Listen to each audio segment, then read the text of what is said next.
bienvenue dans ce nouveau vlog lecture. Je suis vraiment trop contente de commencer un nouveau vlog. En réalité, je commence ce vlog directement après avoir terminé le dernier vlog que vous avez vu du coup sur ma chaîne. On va être dans un concept où je vais lire uniquement des livres de ma pile à lire de l'automne, de mon challenge, parce que là je suis actuellement à 4 livres sur 15. Du coup, j'ai pas énormément avancé depuis début septembre, sachant qu'on est quasiment mi-octobre, donc il faudrait peut-être que je me bouge un petit peu. Donc dans cette vidéo, on va lire uniquement des livres de ma pile à lire de l'automne. Je vous remets la liste sur l'écran. Du coup, dans cette vidéo, la première lecture, du coup, ce sera le livre des Baltimore de Joel Dicker. Donc en réalité, je l'ai déjà commencé. Voilà, je l'ai commencé. Quand est-ce que je l'ai commencé? Avant-hier, et j'en suis quasiment à la moitié. Alors en réalité, je l'écoute en audio. Parce qu'en fait j'avais commencé à le lire, mais je me suis rendu compte qu'il était dispo en audio sur Spotify. Donc écoutez, je l'écoute en audio, ça me permet d'avancer plus vite. Voilà, je vais pas vous mentir, ça me permet vraiment de le tracer en fait, parce que là je l'ai commencé depuis 2 jours. Et j'en suis déjà à la page 258, donc ça me permet d'avancer plus, parce que c'est vrai que la semaine, malheureusement, j'ai pas énormément de temps pour lire, et en plus, le soir, je suis fatiguée en général, enfin, j'ai vraiment du mal à lire vraiment beaucoup le soir, donc je me rattrape avec les livres audio, comme ça me permet de faire autre chose à côté pendant que j'écoute un livre, donc c'est plutôt pratique. Donc là, c'est ce que je fais pour celui-là, donc là, je vais continuer à l'écouter ce soir. Il me reste 8 heures d'écoute, je crois, sur ce livre, sachant que je l'écoute en x2, donc en réalité, il me reste 4 heures d'écoute. J'aimerais bien essayer de le terminer d'ici demain, sachant que demain, on est vendredi, donc comme ça, je pourrais commencer un nouveau livre pour le week-end. Je ne sais pas encore quelle sera ma prochaine lecture après ce livre-là. Pour l'instant, je sais pas trop. Je pense peut-être partir sur un livre en anglais, parce que je crois que le dernier livre en anglais que j'ai lu, c'était Beach Read, je crois, et c'était en août. Donc comme là on est en octobre, je me dis ce serait peut-être temps de relire un livre en anglais, sachant que j'en ai 2 du coup dans mon challenge de l'automne. J'ai One by One de Freda McFadden et j'ai The Naturals de Jennifer Lynn Barnes. Donc voilà, je pense partir sur un livre en anglais. Donc voilà, donc pour l'instant on se concentre sur ce livre-là. Qu'est-ce que j'en pense pour l'instant? Parce que du coup je peux déjà vous faire ma première update, puisque je l'ai commencé. Alors, qu'est-ce que je pense de ce livre pour l'instant? Je suis assez mitigée, parce qu'en fait, je savais que ça allait pas être mon préféré de Joel Dicker, parce qu'on n'est pas du tout sur un style de d'habitude, enfin on n'est pas du tout sur un roman policier. Moi c'est vraiment ce que je préfère. Là on n'est pas là-dessus, donc en fait on suit le personnage de Marcus, qu'on découvre du coup dans La vérité sur l'affaire Harry Kéber, on retrouve aussi dans l'affaire Alaska Sanders. Et donc là on a vraiment un livre qui est dédié à son personnage, à sa famille, donc en fait c'est vraiment l'histoire de sa famille, et il va y avoir un drame, voilà. Donc voilà, c'est vraiment littéralement écrit derrière, il est marqué jusqu'au jour du drame. Donc en fait ça va être juste l'histoire de sa famille qui va être racontée par Marcus lui-même, sur tout ce qui s'est passé en fait avant ce fameux drame. Donc forcément pour l'instant on sait pas ce que c'est. Enfin, si, on sait un petit peu, mais on sait pas vraiment ce qui s'est passé. Mais du coup c'est vraiment toute l'histoire de la famille qui est racontée pour en venir du coup, qu'est-ce qui s'est passé pour en venir à ce drame. Voilà. Heureusement que c'est du Joel Dicker et que du coup la plume elle est hyper fluide et ça s'écoute trop bien. Mais ça va pas être mon préféré. Je suis quand même curieuse de savoir ce qui va se passer à la fin, parce que connaissant Joel Dicker, il va forcément y avoir une dinguerie. C'est ça en fait qui me retient à cette lecture, c'est que je sais qu'il va se passer quelque chose à la fin et que je vais peut-être pas être déçue. Mais sinon tout le long du livre c'est un petit peu long, et je pense que si je l'avais lu, je me serais un petit peu ennuyée. Là le fait de l'écouter en audio ça passe un peu mieux. Donc voilà, j'ai hâte de vous en dire plus du coup sur cette lecture. À voir la fin. Peut-être que le prochain update ce sera quand je l'aurai terminé, parce que je pense que je vais vraiment le terminer hyper rapidement. Donc on se retrouvera du coup pour mon prochain update. Ça y est, j'ai terminé le livre des Baltimore de Joel Dicker. Je l'ai terminé hier soir. Donc comme je vous avais dit, je l'ai écouté que en audio, et en vrai, j'ai trop aimé. Alors, je sais pas encore combien je vais le noter. J'hésite, parce qu'en fait, j'ai l'impression que 3 étoiles, c'est pas assez élevé. Alors que 4 étoiles, en fait, je pense que je vais noter 4 étoiles. Je partais aussi avec un a priori en début de lecture, parce que c'était pas un livre qui me donnait énormément envie. Enfin, j'adore Joel Dicker, mais en fait, c'était pas du tout son livre qui m'attirait le plus. Mais comme il était dans ma palle, et comme c'est un livre de Joel Dicker, je me devais de le lire, entre guillemets. Et en fait, Joel Dicker, il a tellement une façon de raconter les choses qui sont juste hyper addictives, et tu peux juste que continuer l'histoire. Même si au début, je pensais peut-être que ça allait être un petit peu long, etc. Mais en fait, t'es hyper pris dans l'histoire, et en le terminant hier, j'ai ressenti comme un vide après de l'avoir fini parce que je me suis dit ça y est, c'est fini. Et quand ça me fait ça, c'est qu'en fait le livre, je l'ai vraiment bien aimé. Je pense que rien que pour ça, je le noterais 4 étoiles. Parce que du coup, on nous tease tout au long du livre un drame. De toute façon, comme je vous avais dit, c'est écrit littéralement la première phrase du résumé, c'est jusqu'au jour du drame. Donc voilà.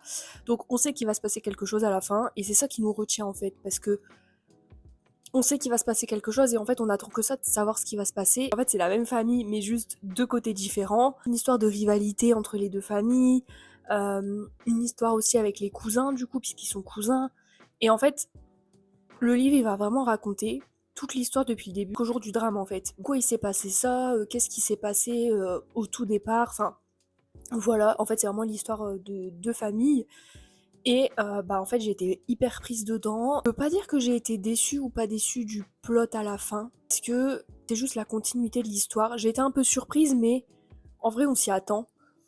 Donc franchement, si vous aimez bien les je vais pas dire un roman policier parce que c'est pas vraiment un roman policier, mais en fait, Joël Dicker, il travaille vraiment bien ses personnages, toute une psychologie derrière, un développement qui est juste exceptionnel, et c'est ça que j'aime tant en fait avec cet auteur et dans ses livres, c'est que tout est extrêmement bien raconté, jusqu'au moindre détail, qu'on a l'impression en fait qu'il raconte sa propre histoire en fait, tellement il y a de détails, c'est hyper prenant en fait, et du coup, vraiment, si vous voulez vraiment découvrir un auteur, je vous conseille vraiment Joël Dicker parce que ces histoires, elles sont juste exceptionnelles et toujours tellement bien travaillées, tellement bien justifiées. Donc voilà pour cette lecture, franchement, j'ai quand même passé un bon moment, même si c'est pas un livre qui me donnait envie à la base, et bah je regrette pas du tout de l'avoir lu. Du coup, pour ma prochaine lecture, j'hésite entre deux livres. Donc, c'est deux livres qui sont en anglais. Donc, c'est deux livres qui font aussi partie de mon challenge de l'automne, puisque c'est une vidéo spéciale challenge de l'automne. Donc, j'hésite encore entre ces deux livres-là. Donc, The Naturals de Jennifer Lynn Barnes et One by One de Freda McFadden. Voilà, donc c'est deux livres qui me donnent envie, en fait. Mais je sais pas encore. C'est deux petits livres, franchement, ils sont tous les deux petits. Je crois qu'ils font même pas 300 pages, les deux. One by One, il fait 250 pages et The Naturals, il fait 300 tout pile. Donc voilà, donc c'est deux petits livres. Quel des deux je vais lire? Je suis vraiment tentée par les deux en fait, mais je pense que j'ai peut-être une petite préférence pour One by One, donc le livre de Freda McFadden. Je sais pas, en fait je sais pas, parce que The Naturals il me donne trop envie, mais après je sais qu'il est dispo en français. Mais bon, comme c'est un petit livre, je me dis je vais le lire en anglais. Donc je sais pas. Franchement, je sais pas du tout. J'ai l'impression que c'est comme d'habitude, je ne sais jamais quel livre choisir. Excusez-moi pour cette tête, je me suis réveillée il y a pas si longtemps, encore au café, mais donc je ne travaille pas aujourd'hui, donc je suis en repos. Et donc je vais en profiter pour finir cette lecture. En fait, je crois que je vous ai même pas fait d'update depuis que je l'ai commencé, parce que du coup j'ai fini par choisir celui-là. D'ailleurs, je viens de me rendre compte que j'ai pas mon micro. Mais bon, j'espère que le son ça va. Écoutez, du coup je l'ai commencé hier, j'en suis à la moitié. Il est court, hein, il fait même pas 300 pages, donc en vrai il est hyper court. Pour l'instant j'aime vraiment bien, ça ressemble très très fortement à Five Survive de Holly Jackson, qui est l'autrice du coup des Meurtres mode d'emploi, que j'avais adoré, mais genre vraiment ça avait été un coup de cœur. Et là en fait c'est littéralement la même vibe, mais vraiment la même vibe, et c'est pour ça d'ailleurs que je l'avais acheté. Parce que j'avais tellement adoré Five Survive que je me suis dit que ça allait être la même vibe. Et que du coup j'allais autant aimer. Pour l'instant je retrouve vraiment la même vibe. On est sur des couples, donc 3 couples, donc ils sont 6, qui décident de partir en vacances une semaine, donc avec le minivan du coup de la protagoniste principale, donc sans les enfants etc. Et en fait ils vont se retrouver bloqués au milieu de nulle part. Exactement comme Five Survive. Sauf que Five Survive c'était des amis, enfin genre c'était des jeunes en gros. C'était 6 aussi, et en fait sur les 6 il y en avait un qui avait un secret, et ils avaient la nuit pour révéler ce secret, sinon ils seraient tous tués. Donc il y avait un sniper en fait qui était caché dans les bois et qui les menaçait en fait, voilà. Et donc là c'est un peu la même chose, sauf que pour l'instant on n'a pas de personne extérieure qui les menace pour l'instant. Enfin j'en suis quand même à la moitié, donc en fait je sais pas trop. J'avoue que j'ai pas relu le résumé avant de le commencer. Bloqué en fait au milieu de nulle part, dans la forêt, donc sans réseau etc. Donc voilà. Donc on verra ce qui va se passer maintenant. Sachant que là du coup en fait ils étaient censés rejoindre une auberge pour passer leurs vacances, sauf que ils ne trouvent pas l'auberge, même à pied. Donc ils vont devoir dormir dans les bois. Voilà, et donc là j'en suis vraiment à ce moment-là. Donc que va-t-il se passer pendant cette nuit dans les bois. Je vais le tracer aujourd'hui. Je veux vraiment essayer de le finir aujourd'hui parce que je me dis j'en suis à la moitié, donc en vrai je vais essayer de le finir. Et puis en plus j'ai trop envie de savoir ce qui va se passer. Pas vraiment de théorie pour l'instant puisque limite j'ai un peu des soupçons sur tout le monde en fait. Parce que c'est un peu le but avec Frida McFadden, c'est que on soupçonne tout le monde mais on soupçonne jamais la bonne personne en fait finalement. Donc je préfère ne pas mettre de soupçons sur quelqu'un pour l'instant parce que je risque de me tromper. Même si forcément il y en a qui vont peut-être un petit peu un comportement bizarre, etc. Mais bon, je sais très bien que c'est pour nous mettre en porte-à-faux, donc voilà. On verra ce que Freda nous réserve du coup pour ce livre-là, mais pour l'instant j'aime trop l'ambiance, ça fait peur en fait, un peu... En fait, je retrouve vraiment la même vibe que Five Survive. Si vous avez lu Five Survive de Holly Jackson que vous avez adoré, franchement, je peux vraiment vous conseiller celui-là parce que c'est vraiment la même vibe. Voilà pour ça, donc je vous fais mon update et je pense que le prochain update ce sera quand je l'aurai terminé, puisque là comme je vous dis, je vais essayer de le tracer pour le finir aujourd'hui. Donc ça y est, j'ai terminé One by One, donc comme je vous l'avais dit, je l'ai tracé. Puisque je l'ai bien terminé aujourd'hui. J'ai hésité sur ma note, parce qu'en fait j'ai été un petit peu déçue de la fin. J'ai été surprise. En vrai j'ai été surprise, je m'attendais pas à ce dénouement-là. J'avoue, de toute façon à chaque fois que je lis un Freda McFadden, je suis surprise. Je ne m'attends jamais à cette fin-là. Mais j'ai quand même été déçue par le dénouement et par les explications du coup par rapport au plot twist. Sinon j'ai quand même bien aimé toute l'histoire en fait. Tout ce qui se passe dans le livre jusqu'à la fin j'ai bien aimé. Il y a juste comme je vous dis la fin où j'ai été un peu déçue. Donc je pense le noter 4 étoiles. Juste eu un moment dans le livre où je trouvais que c'était un petit peu répétitif. Et j'attendais qu'il se passe quelque chose. Mais en vrai, le livre, il est quand même assez court. Hein. Il fait 250 pages, 260 pages. Donc en vrai, on peut pas dire que le livre il est très long et qu'on s'ennuie puisqu'on n'a pas vraiment le temps de s'ennuyer puisqu'il est assez court. Mais il y a quand même eu un moment où je me suis dit bon, j'aimerais bien qu'il se passe quelque chose, que ça bouge un petit peu et bon c'est arrivé quand même assez rapidement donc voilà. Sinon c'était une bonne lecture. Il va se placer assez haut dans mon classement des Freda McFadden pour l'instant. Je commence à en avoir lu quand même pas mal des Freda McFadden, mine de rien. Donc en vrai, j'ai vraiment bien aimé. Et comme je vous dis, il ressemble beaucoup à Five Survive. Donc voilà pour cette lecture. Et on va passer à ma prochaine lecture. Pour ma prochaine lecture, je vais prendre The South Girl, donc le tome 1 de Aya Estrella. Donc c'est la deuxième lecture obligatoire de ce mois-ci. Donc j'ai déjà lu la première lecture obligatoire. Donc c'était la lecture juste avant One by One, donc le livre de Baltimore. Et la deuxième lecture obligatoire, ce sera ce livre-là. Voilà. J'ai un peu peur. En fait, j'appréhende de ouf ma lecture parce que j'ai peur de pas aimer. J'ai peur de pas aimer parce que j'ai peur que ce soit un peu dark en fait. Même si c'est pas censé être considéré comme une dark romance. J'ai bien aimé dans ces livres, c'est que il va y avoir une enquête ou quelque chose, genre il va y avoir du suspense.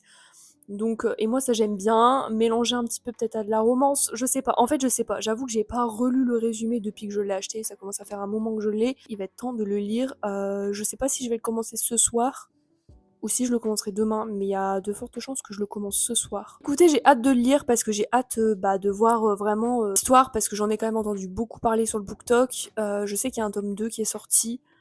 Mais de toute façon, si j'aime pas, si j'accroche pas l'histoire, je pense pas que j'achèterai le tome 2 du coup. Je reviendrai vers vous quand je l'aurai commencé, quand j'aurai des choses à dire. Bon les gars, je suis désolée pour ce cadrage catastrophique, mais j'ai commencé The South Girl, donc là je suis en train de le continuer parce qu'en fait hier j'ai pas lu.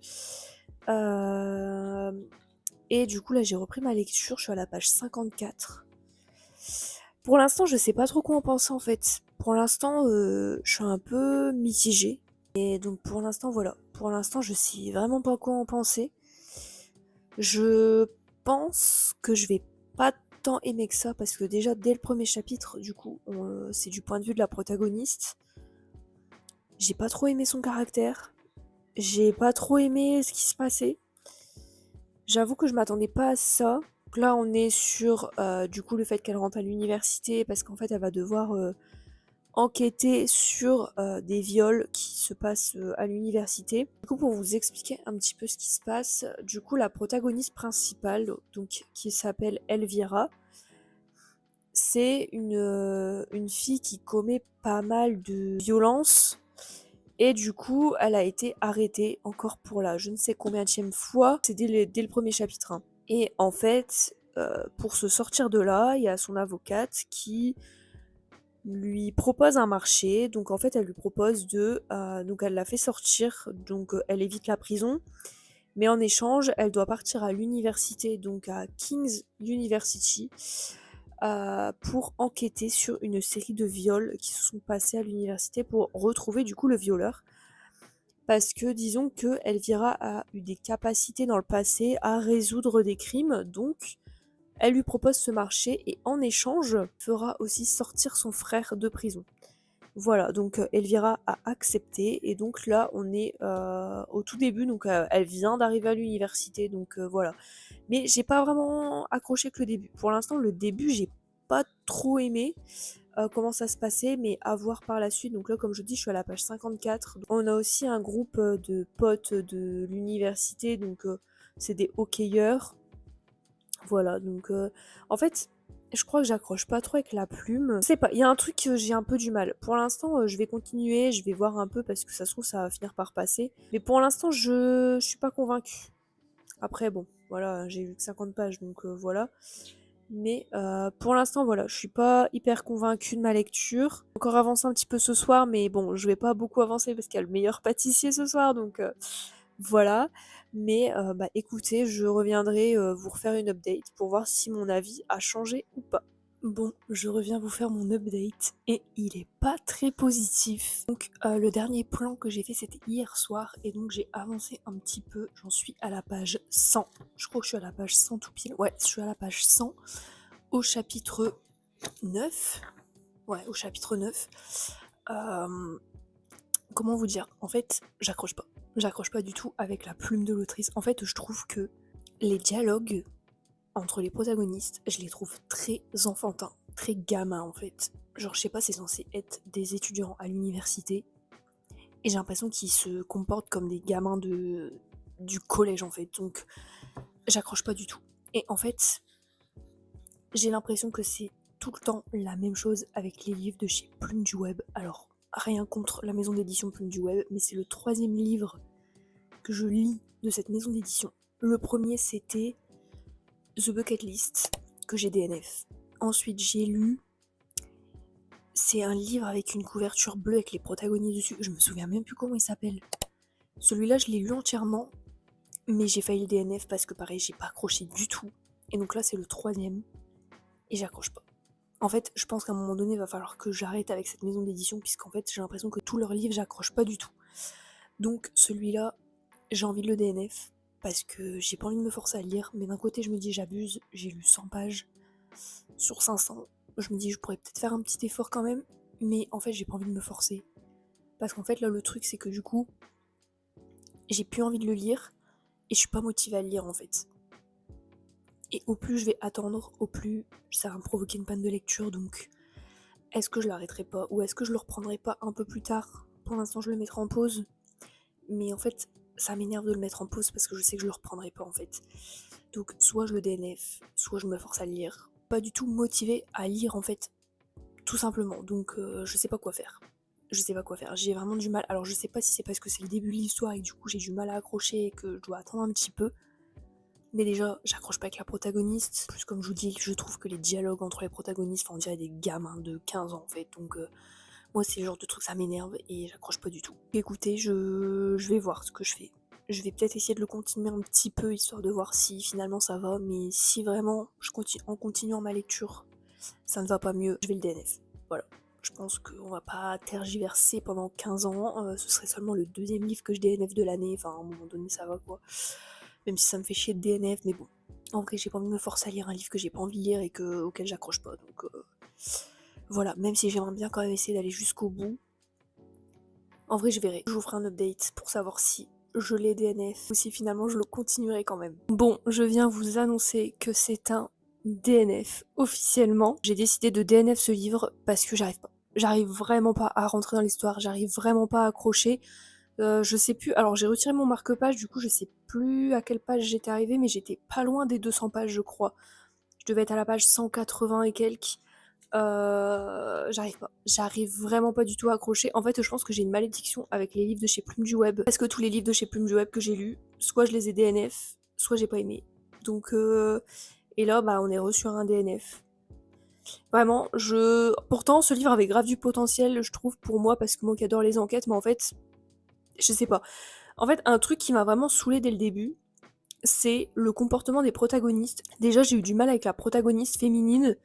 Je trouvais que elle s'inventait trop un caractère et moi j'aime vraiment pas ça du tout. Et après, pareil, les personnages masculins, je trouvais qu'ils avaient tellement un comportement de gamin et des conversations de gamins. Enfin, je sais pas, en fait, les dialogues, je trouvais que on aurait dit des gamins de 15 ans en fait, alors qu'ils sont censés être à l'université. Donc, moi, je suis désolée, mais c'est le genre de truc qui me saoule et j'arrive pas, je peux pas rentrer dans l'histoire quand c'est comme ça. Donc, bah, moi, j'arrête le livre en fait. J'ai pas envie que ça me provoque une panne de lecture. D'ailleurs, on va en revenir là-dessus juste après. Mais du coup, pour moi, c'est un DNF, je ne le reprendrai pas, je vais même sûrement le vendre sur mon Vinted si jamais ça vous intéresse. Je vais refaire du tri dans ma bibliothèque et celui-là sera sur mon Vinted.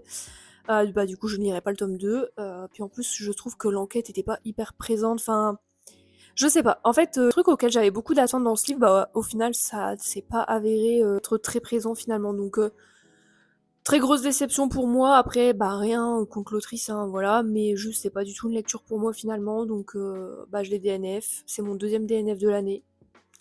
Je trouve que ça va. Je trouve que j'ai pas tant DNF que ça cette année. Enfin, l'année n'est pas encore terminée, mais bon. Tu sais que je DNF pas non plus hyper facilement mes livres, hein. En général, je les lis quand même bah, jusqu'au bout, mais quand j'arrive pas et j'ai pas envie de me forcer.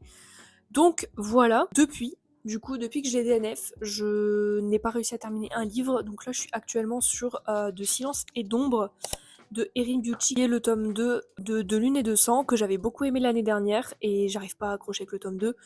Je sais pas si c'est ce livre-là qui est en train de me provoquer une panne de lecture et que du coup j'arrive pas à finir un livre, Silence et d'ombre, que j'arrive pas à accrocher, que j'arrive pas à me remettre dans l'histoire. Pourtant j'avais beaucoup aimé le tome 1. Je pense que là je vais repartir sur une romance, un livre qui est hors de ma palle de l'automne parce que clairement j'ai pas envie que la panne de lecture se prolonge et voilà. Donc je pense repartir sur une romance toute simple, vraiment un truc sans prise de tête parce que je sens que là c'est en train de vraiment me prendre la tête. On va repartir là-dessus, donc maintenant j'abandonne un petit peu ma palle de l'automne. Bon, la vidéo est quand même restée sur le thème de la palle de l'automne finalement, mais bah écoutez, je pense qu'on va partir sur une romance toute simple. Voilà, je suis un peu dégoûtée, franchement la fin de vidéo elle est un peu catastrophique je trouve. Et voilà, je préfère arrêter un livre parce que ça me plaît pas et au pire bah tant pis je le revendrai sur Vinted mais là, clairement, j'ai vraiment pas du tout accroché avec cette lecture et je pense que du coup, ce sera mon dernier livre de chez Plume du Web parce que je pense que j'ai vraiment une malédiction avec cette maison d'édition. Rien contre cette maison d'édition, hein, mais c'est juste que bah, à chaque fois que je veux lire un livre de chez eux, bah, soit j'aime pas, soit je le DNF. Donc je pense que c'est terminé avec cette maison d'édition. Je vais pas forcer le truc, je pense qu'au bout d'un moment, on a compris. Donc voilà, donc c'était le dernier livre de cette vidéo, donc bah on va se laisser là-dessus. Un petit peu mal, mais bon, ça peut pas toujours être parfait et on peut pas toujours aimer toutes les lectures qu'on lit, mais du coup voilà pour cette vidéo, j'espère quand même qu'elle vous a plu et bah n'hésitez pas quand même à me faire un retour pour les personnes qui ont lu ce livre parce que bah je suis quand même curieuse d'avoir vos avis, que vous ayez aimé ou non d'ailleurs, hein, voilà. Je suis assez curieuse d'avoir vos avis, donc je vous laisse mettre ça dans les commentaires et puis du coup on se retrouvera dans une prochaine vidéo.